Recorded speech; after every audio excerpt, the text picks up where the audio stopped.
My name is Dr. David Lee, and I'm an emergency room physician at Page Memorial Hospital and Shenandoah Memorial Hospital. Last summer, I had the privilege of leading a small team from PMH Emergency Department to open a school clinic at Nasaruni Academy for Maasai Girls in very rural Narok County, Kenya. I first became involved with this school in 2017 when I accompanied my daughter's governor's school class on a visit to Nasaruni. I subsequently fell in love with this school and its mission, and I've been on their board ever since. In Maasai culture, education for girls is not common. Girls as young as 10 are frequently forced to marry older men who sometimes have multiple wives already. The barbaric practice of female genital mutilation, while illegal in Kenya, is unenforceable in remote regions like Narok and is still a commonplace practice, and, even more unthinkable, occurs on the girl's wedding night. Nasaruni has created an alternative for these girls.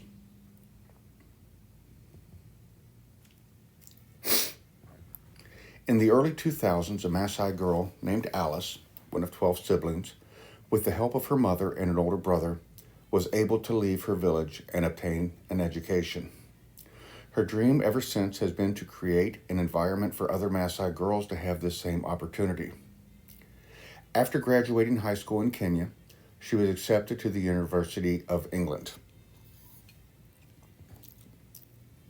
In 2011, she was chosen to participate in the International Leaders of Education program and, as part of this teacher exchange program, attended the College of Education at James Madison University. It was here that she met Professor Michelle Cood, who was so inspired by Alice's vision that Michelle applied for and was awarded a Fulbright scholarship to help Alice start a girls' boarding school in Narok. This is a photo of Michelle posed for the Nasaruni website. And this is a more realistic photo of Michelle sprinting from place to place at Nasaruni as she identifies areas that she can help with girls' empowerment. In the early years of Nasaruni, classes were held underneath a tree, beside which, 11 years later, the school clinic would be built. This is the clinic on our far left, next to the home science lab in the middle, and the computer lab on our far right, underneath that original tree. In the Maasai language, the word Nasaruni means haven, and ever since those first classes under the tree in 2013, Alice and her husband, Bishop Moses Sayo, have overseen tremendous growth from 13 students in January of 2013 to more than 60 girls when I visited in 2017, to nearly 300 girls today. In January, Nasaruni celebrated its first graduating class that attended here throughout their entire education. All 37 graduates passed their national exams, and 11 of them earned exemplary scores that qualify them to attend university. Many of these girls are planning to go into healthcare, a career choice that Alice and Moses tell me was reinforced by our visit there. The team from PMH included myself, Amanda Painter, RN, Logan Underwood, RN, and my daughter, medical student Mariah Lee. We were also joined by a retired nurse from Pennsylvania and by an optometrist from Elkton, Dr. Lee Robertson. In addition to performing nearly 300 school checkups, attending a one-day rural medical camp where 500 patients from the community were cared for, visiting pharmacies, meeting community leaders, and accompanying a local doctor to visit a mud hut village, we also provided a wide variety of healthcare education.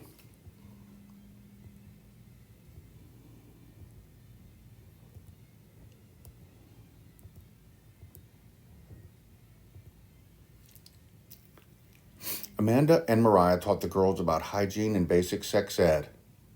Maasai girls traditionally do not learn about their menstrual cycle until they've been surprised by their first period.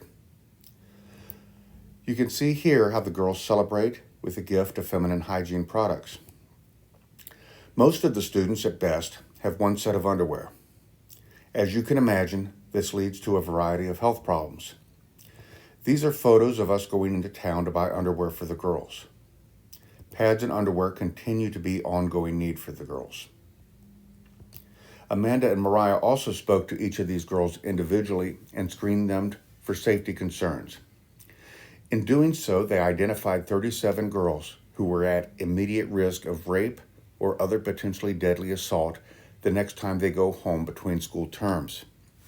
As a result, Nasaruni created a safe place for these girls to allow them to stay within Nasaruni's walls during school breaks. One of the most efficient ways to save lives is to teach others how to save lives. Our PMHED team led a trauma workshop for local healthcare workers in Narok.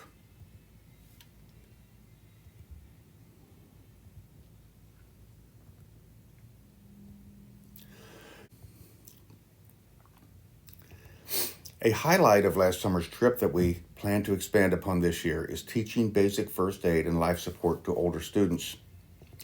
Moses called me just last week to tell me that the girls are creating and running through Stop the Bleed scenarios on their own in their dorms after their school classes, based on our teaching and upon the educational posters that we left behind.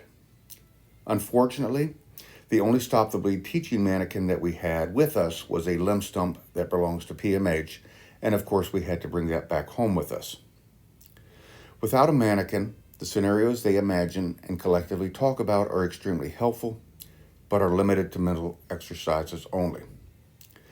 In addition to Stop the Bleed, we want to add BLS classes this year. In May, we'll be recruiting a few new graduates who are future healthcare workers, including a young lady named Gladys, who we'll hear more from later, to help us teach these courses. We would love to bring Stop the Bleed and BLS mannequins with us in May and gift them to the school.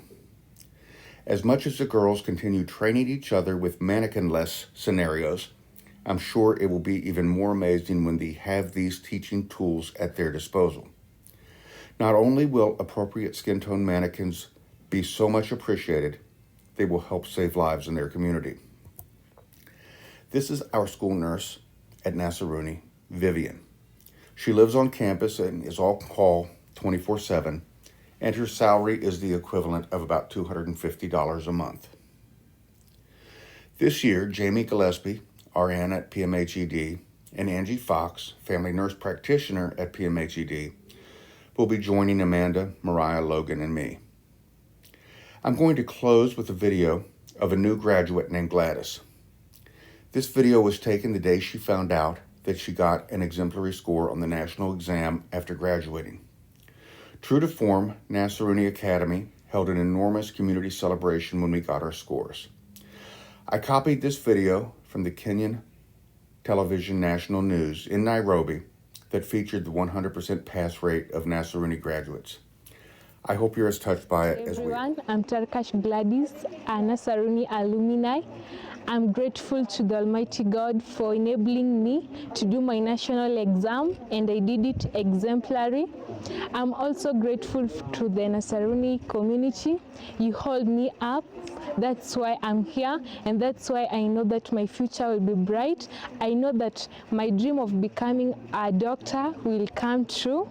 And I know that my younger sisters who are in form for now, they will do more than me, more than what I did. We did get quality grades. Yeah, thank you. Thank you so much for your support.